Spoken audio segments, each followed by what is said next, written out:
The point of this video is that a stronger military can be more damaging in times of war than a smaller military. Of course, this is not for every country. For example, if you're the Ukraine, if you have a small military, then you'll do worse in war. But this is historically, and it's more so about Britain. So, for example, the Crimean War, it was a British victory. It was a war between two major powers, and it was a British victory. Meanwhile, World War One, a war between Britain and France and Germany. Well, a lot more countries, but you get the idea. So, what was more damaging, deadly for Britain? The war in World War One or the Crimean War?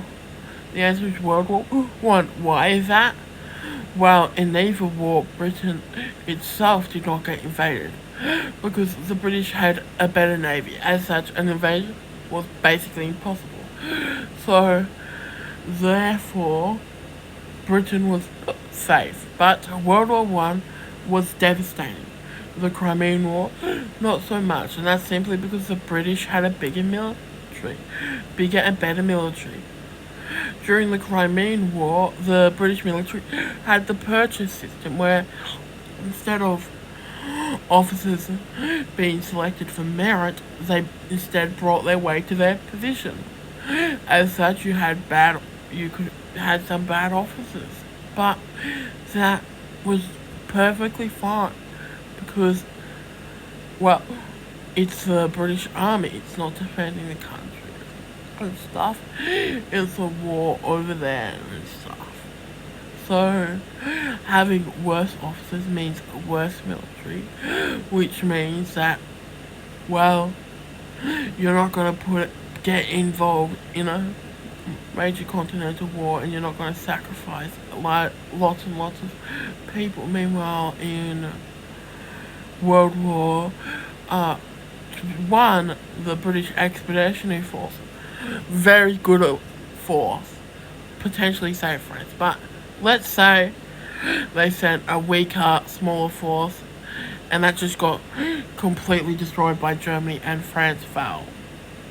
Well, that would have been better for Britain in the long term because the World War One was very costly for the British Empire, and it cost a lot of money, and they lost a lot of lives and stuff. It was just horrible for the British Empire, and it left Britain in a state where World War Two would ultimately kill the British Empire. So think of it as a 2x4 and a nail.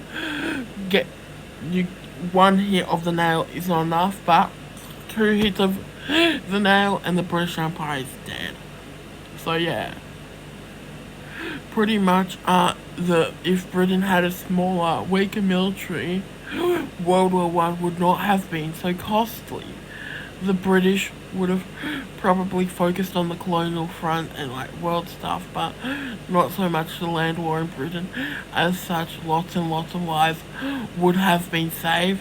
That said, Germany may have won the war, but again, winning the war was more damaging than a quick defeat would have been.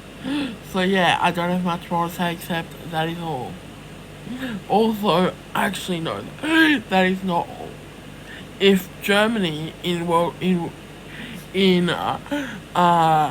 if Germany, Russia, or France thought we are going to lose this war, or Serbia, or Austria, or whatnot, if all those countries thought our military is weak, we are not going to win this war, then they would have avoided the war. They all could have done more to avoid the war, but all believed that their militaries were good enough. So ultimately, they chose more. But if their militaries weren't good enough, then they would have been more hesitant to start a war, and they would, for example, Austria-Hungary, if they needed to invade Serbia because Serbia had sponsored terrorists which killed the Archduke. So as such, Austria-Hungary couldn't afford not to invade Serbia.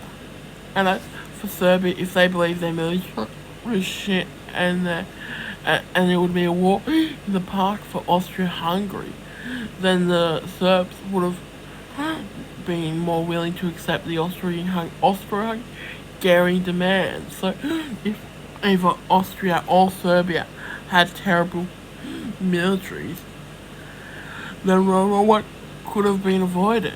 So yeah, the point is that a weaker military means you're less likely to get involved in a major, important battle.